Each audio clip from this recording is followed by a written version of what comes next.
श्रीमद्भागवत नवमें स्कंद 13वां अध्याय। मैं भक्तगणों आपको राजा निमि के वंश का वर्णन की कथा सुनाऊंगा। आप भक्तगणों से नम्र निवेदन है कि आप इस कथा को सुनने से पहले भक्तिमां भगवती चैनल को लाइक एंड सब्सक्राइब करें, जिसने इस कथा को और कथा सुने। श्री सुखदेव जी कहते परीक्षित, इक्ष्वाकु के पुत्र थे निमि। उन्होंने यज्ञ आरंभ करके महर्षि वशिष्ठ को ऋतुज के रूप में वर्ण किया। वशिष्ठ जी ने कहा कि राजन, इंद्र अपने यज्ञ के लिए मुझे पहले ही वर्ण कर चुके हैं। उनका यज्ञ पूरा करके मैं तुम्हारे पास आऊंगा, तब तक तुम मेरी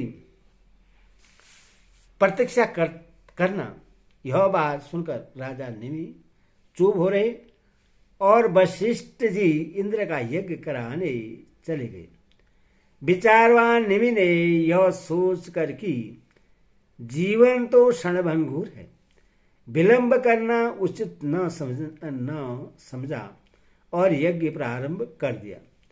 जब तक गुरु वशिष्ठ जी न लौटे तब तक के लिए उन्होंने दूसरे ऋतुजनु को वर्ण कर लिया।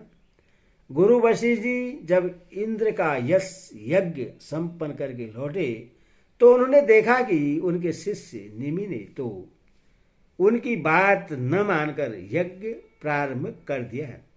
उस समय उन्होंने साँप दिया कि निमि को अपनी विचारशीलता और पांडित्य का बड़ा घमंड है, इसीलिए इसका शरीर पात हो जाए।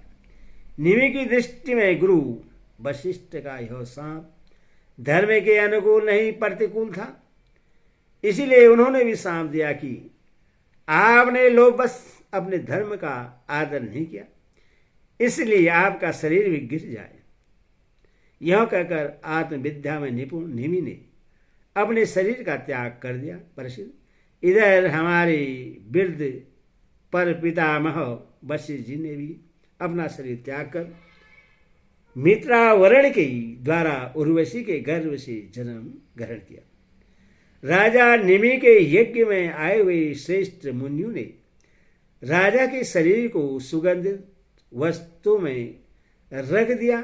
जब सत्र याग की समाप्ति हुई और देवता लोग आए तब उन लोगों ने उनसे प्रार्थना की, महानुभाव आप लोग समर्थ हैं, यदि आप प्रश्न है तो राजा निमि का यह शरीर पुनः जीवित हो उठे। देवताओं ने कहा ऐसा ही हो। उस समय निमि ने कहा, मुझे देह का बंधन नहीं चाहिए। विचारशील मुनिजन अपनी बुद्धि को पूर्ण रूप से श्री भगवान में ही लगा देते हैं और उन्हीं के चरण कमलों का भजन करते हैं। एक न एक दिन यह शरीर अवश्य ही छूटेगा। इस भय से भीत होने के कारण वे इस शरीर का कभी सहयोग ही नहीं चाहते, वे तो मुक्त ही होना चाहते हैं। अतः मैं अब दुख, शोक और भय के मूल कारण शरीर को धारण करना नहीं चाहता। जैसे जल में मछली के लिए सर्वत्र ही मृत्यु का अवसर है, वैसे इस शरीर के लिए भी सब कहीं मृत्यु ही मृत्यु है। देवताओं ने कहा, मुनियो, राजा निमि बिना शरीर के ही प्राणियों के नेत्रों में अपनी इच्छा के अनुसार निवास करें।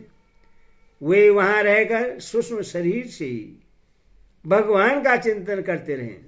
पलक उठने और गिरने से उनके अस्तित्व का पता चलता रहेगा।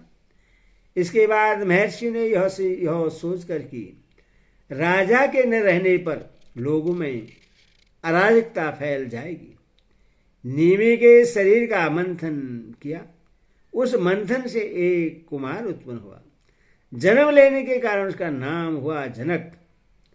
विधेय से उत्पन्न होने के कारण विदेह और मंथन से उत्पन्न होने के कारण उसी बालक का नाम मिथिली हुआ। उसी ने मिथिलापुरी बसाई।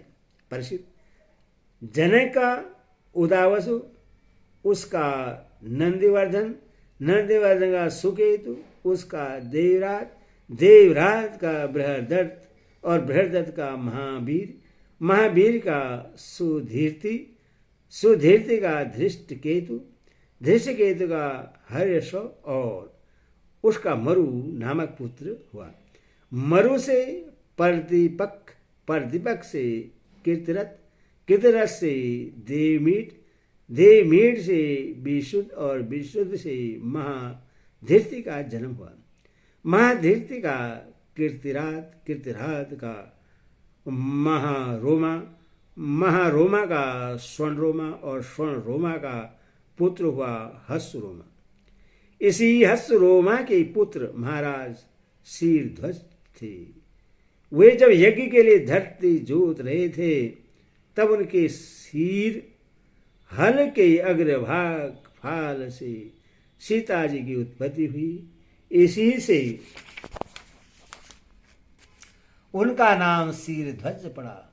शीरध्वज के कुशध्वज, कुशध्वज के धर्मध्वज और धर्मध्वज के दो पुत्र हुए, कीर्तध्वज और मितध्वज।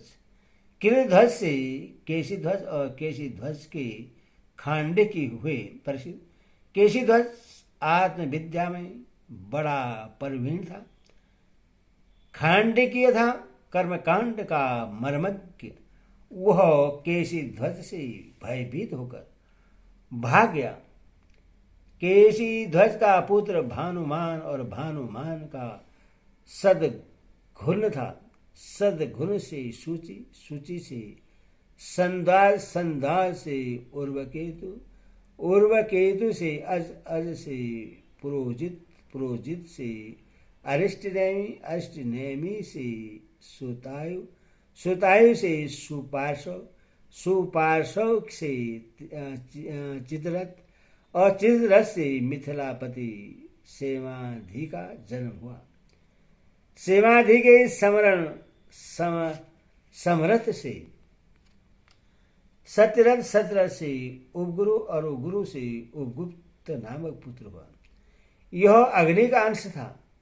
उपगुप्त का वसनत, वसनत का युद्ध, युद्ध का सुभाषण, सुभाषण का श्रुत, श्रुत का जय, जय का विजय, विजय का श्रुत नामक पुत्र हुआ। ऋतु का सुनक, सुनक का हितहव्य, हितहव्य का धीर्ति, धीर्ति का बहुलास और बहुलास का कीर्ति और कीर्ति का पुत्र हुआ महावशी।